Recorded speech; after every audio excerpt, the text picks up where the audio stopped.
Hey guys, you ever hear about Live for Love TV? I want you to like, share, and subscribe. Check it out, it's a bomb. Like, share, and subscribe. Live for Love TV. Oh. Welcome back, Live for Love TV. Today's the 28th day, the first month, the 22nd year inside the 21st century. Hope everyone's doing well out there. Today I'm going to deal with that word of problems, having a problem or having problems. And I'm going to share something with you on Live for Love TV. Get myself comfortable here. I'm going to share something on Live for Love TV that I hope helps you. And it's about how to redefine the problems, because every one of us have problems in life. You're never going to meet a human being that doesn't have any problems. Even those who say they haven't got problems, if you listen to them carefully or you're around them long enough, you'll see that they do have problems. But what I've learned in my transition in life and in my years on the planet, I've learned is that you can actually put them into two categories: good problems and bad problems. Now, here's the issue I found. When I weighed up my problems after I've decided to change it from good and bad, in good and bad, I found that I've got very few bad problems. Very few. Almost every problem I have, and I'm talking about way into the 90%, are good problems. And a lot of you have got those problems also, and they're probably good, but you've probably put them into the category of bad problems, because any problem seems to be a bad problem. Because that's how the mind likes to trick you into thinking if you've got a problem, it's bad. And that's why the word sounds like it's a bad word. But I'm going to give you a little take on what I mean. I'm going to give you first what I'd call a bad problem. A bad problem is I'm driving my car late at night, and it's 1 a.m, and it breaks down through a tire burst.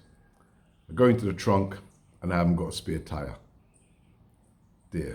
And even worse than that, I'm actually stuck in a Ku Klux Klan area, stronghold. I'd say that's a pretty bad problem. Not a one you can't get out of, but it's still a pretty bad problem. Now you've got another type of problem. I'll give you an example here now.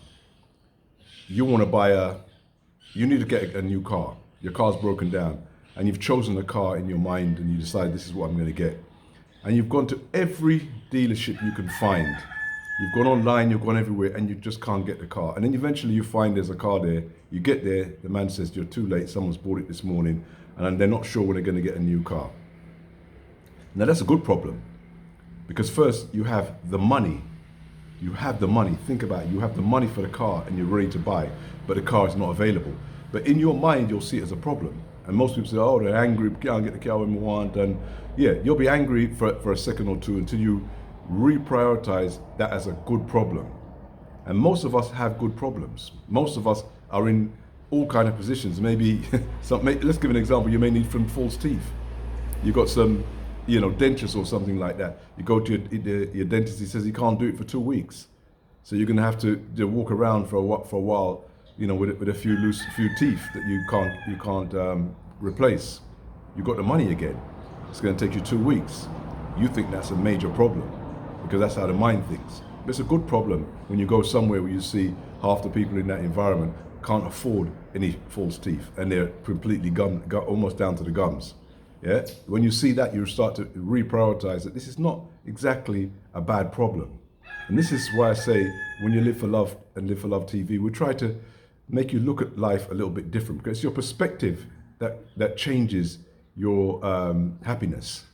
If you have this perspective that everything that goes against you at that second and that minute is bad, then you've really got a big problem. Now that's the big and a bad problem. I don't see it like that.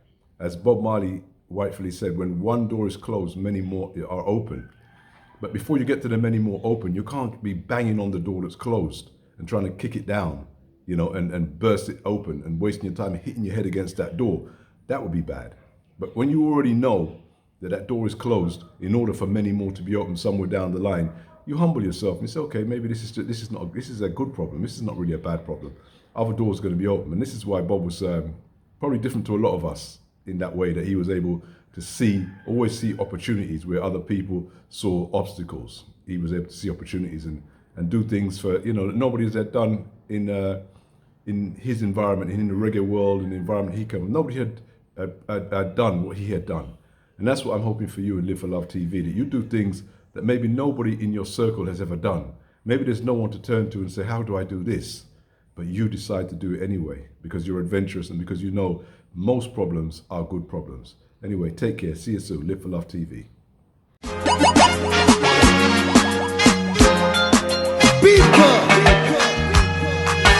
One step more.